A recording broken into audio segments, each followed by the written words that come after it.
5 reasons why Latin America is underdeveloped. Today we discuss.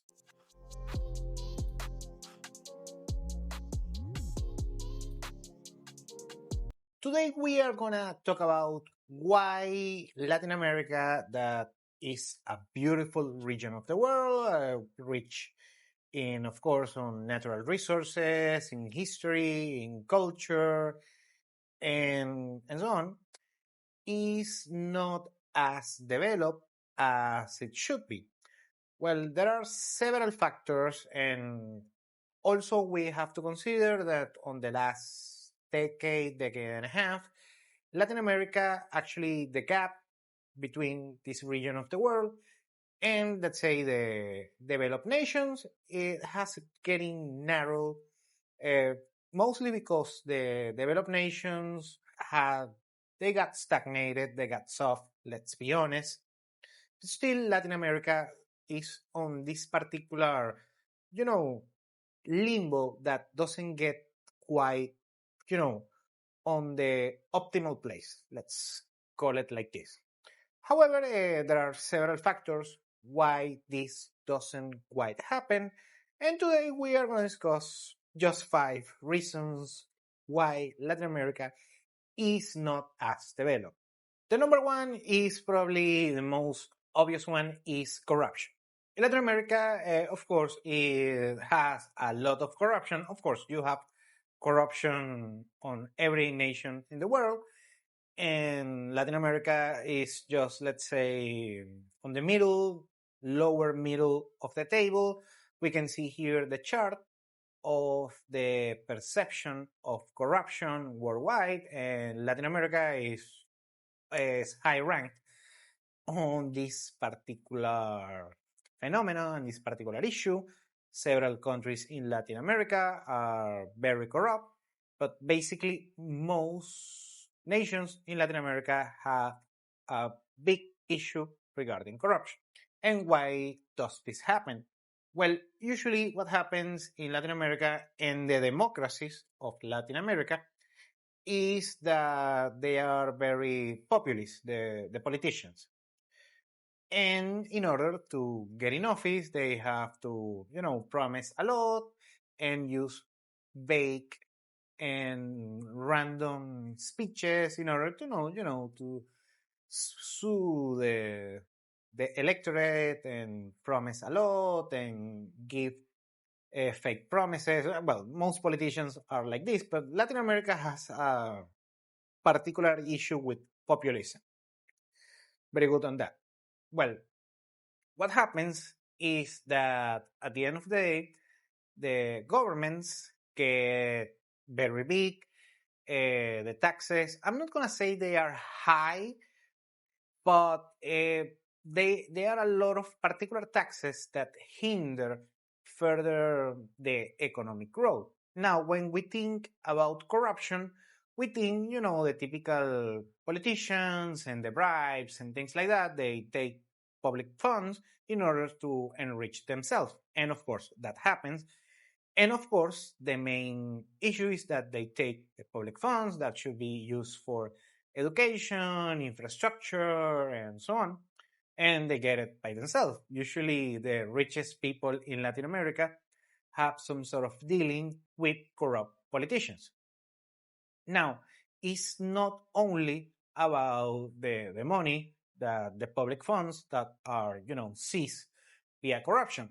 The issue is that all of this corruption and this money and these particular laws that are created in order to favor corrupt politicians and the businessmen that do business with these politicians, at the end of the day, it's not only about the money that they take, it's the further economic growth that they hinder because the incentive structure is more prone for being used for crony capitalism and empresarios and, of course, the politicians themselves, rather than just see further economic growth from entrepreneurs, real entrepreneurs and empresarios, and so on. So the scheme of incentives is completely screwed up in order to see further economic growth at any given economy within Latin America. Number two is bureaucracy. And bureaucracy is a cancer worldwide. But what happens with bureaucracy? The issue is that it's not as measurable or tangible compared to corruption, but the intangible factor of bureaucracy trickles down negatively throughout any given economy.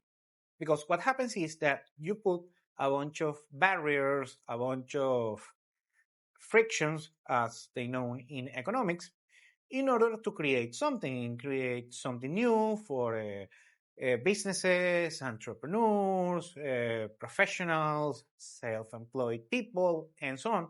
So you make more difficult to start a new endeavor, a new entrepreneurship, any business, or any particular project that involves extra bureaucracy is going to involve extra frictions that are going to disincentivize different projects, and that trickles down negatively throughout the rest of the economy.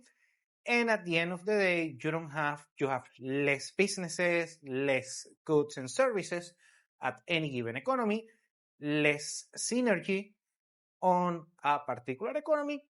And that's why that's a big difference between having a richer society and a less prosperous society. Here we can see the chart of the doing business of the World Bank.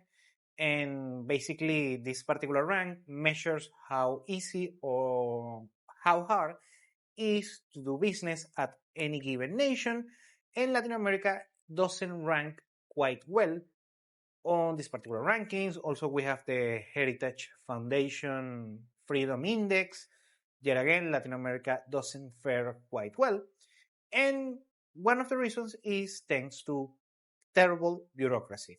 Number three is lack of trust. Usually, when you have an economy where people doesn't trust each other, well, of course, it's a degree of trust or a lack of trust. What ends up happening is that you have less transactions, that translates to less synergy, and therefore you have smaller economies. Remember, we measure wealth at any given nation, given territory, using GDP, gross domestic product. And this is nothing more than all of the transactions that happens on an economy throughout the year. Well, when you have lack of trust, you have less transactions that translates to less GDP, and therefore you have less wealth at any given economy. And that happens because, of course, people, when they don't trust each other, so you have a low trust society, you're going to have basically less transactions, and therefore you have less prosperity overall. Number four is nepotism. And of course, we have nepotism all over the world. However, in Latin America, it's even worse because in Latin America, you have way less opportunities in order to grow, build wealth. The economic ladder is different and is shorter. So you have way more people competing for just a handful of opportunities. And most of these opportunities are granted to people that are connected on a certain family, or they come from a particular neighborhood or a particular bloodline, whatever may be the case, instead of applying meritocracy. Now, meritocracy is a dubious thing, doesn't happen necessarily on the rest of the world, but usually on developed nations, you have more meritocracy compared to nepotism. Well, in Latin America, it's not the case. Less opportunities and only a handful of people. Also, you have more inequality, usually in Latin America, depending on the country, of course.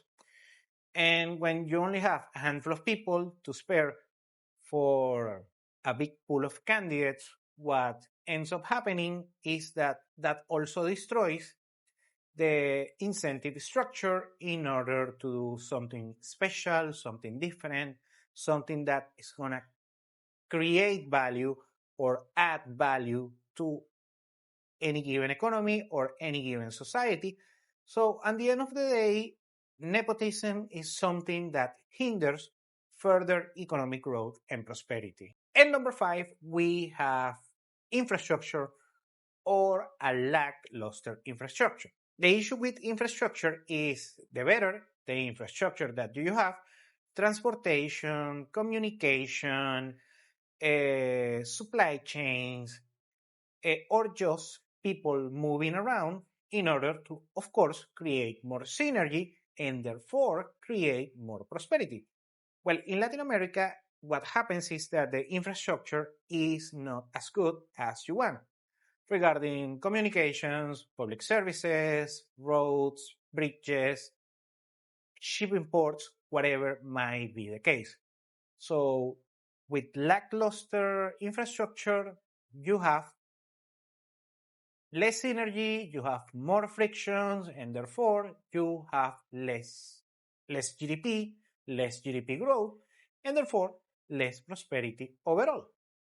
Now, of course, there are other issues that combine with, let's say, a lackluster infrastructure. Usually, how public funds are used. Also, Latin America has less history of development compared to a Western country, Western Europe or the North American countries. So the end result is that since the infrastructure is not as great, the supply chains, the synergy overall is going to be not as great, and therefore you have less economic development overall. Thank you for watching Continental Insider. Please like, share, and subscribe. Follow us on social media, and if you want to work with us, continentalinsider.com. Thanks again, and have a nice day.